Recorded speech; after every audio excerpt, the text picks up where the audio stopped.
Vera Apollonovna Makarova, better known by her husband's surname as Princess Vera Obolenskaya, was born in 1911 in the city of Baku. Vera's father held the post of Baku vice-governor. In other words, the Makarov family belonged to the Russian elite of that time and was wealthy. However, the revolution of 1917 in Russia changed everything. The Makarov family, like many Russian officials and representatives of the intelligentsia, immigrated to Turkey with the arrival of the Red Army in the Caucasus. However, they did not stay there for long. The Turks were not very happy with Russian immigrants. Therefore, the next stage of immigration was France. The life of the Makarov family, like many Russian immigrants, changed dramatically. They had to think about their daily bread. Apollo Makarov himself even went to the USA to earn some money.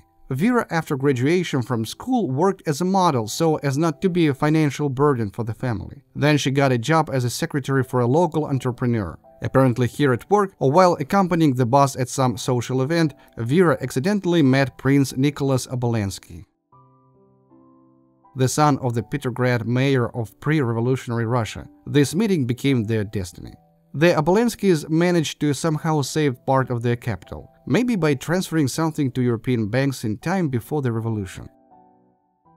Nicholas led a quite secular lifestyle. Therefore, Vera's fate after the wedding also changed. The wedding took place in 1937. Vera with her husband began to attend various receptions, restaurants, in general led a social life. But the year 94 came, when the troops of Nazi Germany invaded France. Life was completely turned upside down and everything changed quickly. But outwardly, everything looked as it were the same. In Paris and other cities of France, after the establishment of the occupation regime, places of entertainment worked as usual. Social events were held and so on. Only there became a lot of military men around in foreign uniform, and German speech was heard everywhere. Vera Apollonovna and her husband seemed to continue to lead their previous lifestyle, but it only seemed so. Princess Vera immediately decided that she would not be able to put up with the power of the new owners. The husband fully supported his wife. Vera and Nicholas Obolensky, with their friend and leader of another group of underground workers, Jack Arthurs, created a whole network of anti-fascist underground groups. They called their organization Civil and Military Organization, abbreviated as OCM. Gradually, more and more French patriots joined the organization, and not only young people. Nicholas used his connections and acquaintances. Representatives of the business community, officials, and even police officers joined the organization. Thanks to this, it became possible to obtain valuable information about the directions of cargo movement, the movement of troops, the placement of military orders, etc. In other words, all kinds of valuable information for fighters and allies. Gradually, the OCM became the most powerful organization of the French underground, uniting several thousand people. Vera Obolenskaya, or Vicky, as her friends call her, loved to be the life of the party in peacetime and was the center of attraction for different people. Her communication skills came in handy. Obolenskaya played the role of link between various groups and was responsible for receiving a check-in for rats among new members of the organization. Taking advantage of her position, she obtained valuable information for the underground and transferred it to the Allies, primarily the British. Vera met regularly with the leaders of individual underground groups, received information from them and passed on new tasks from the headquarters of the underground. She made copies of secret documents and passed on propaganda leaflets. In addition, Vera and her friends were engaged in forging documents for escaped prisoners of the camps, including Soviet prisoners of war. Nicholas Obolensky, who knew several languages, including German, was invited by the Germans as an interpreter for the construction for famous Atlantic Wall, which was supposed to cover the western borders of the Reich from a possible landing of Anglo-American troops. The fact is that for the construction of this structure, the Germans attracted a large number of captured Red Army soldiers. Nicholas translated the commands of the fascist authorities for them. At the same time, he learned a lot of interesting things from the workers about the construction itself. Subsequently, the information obtained by Nicholas and Vera Obolensky played an important role during the landing in June 1944 in Normandy. Princess Vicky managed to establish reliable methods of transmitting information to England through Switzerland. Vera was helped in sorting the information and determining the significance of the information by her friends Sofia Vladimirovna Nosevich and Jacqueline Remy.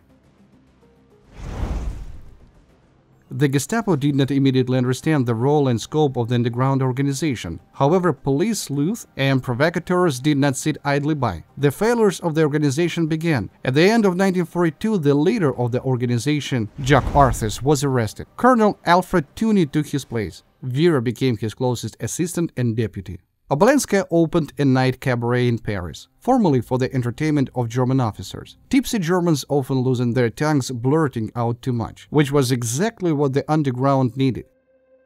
Since Jack did not betray his comrades, the underground fighters managed to lead the Gestapo by the nose for more than a year. The Germans were helped by chance and the carelessness of one of the resistant participants, Roland Fargen. Fargen was detained during the raid, and a receipt with the address of a safe house was found in his pocket. During the search, the police found weapons, lists of underground members, addresses of secret mailboxes, and many other evidence.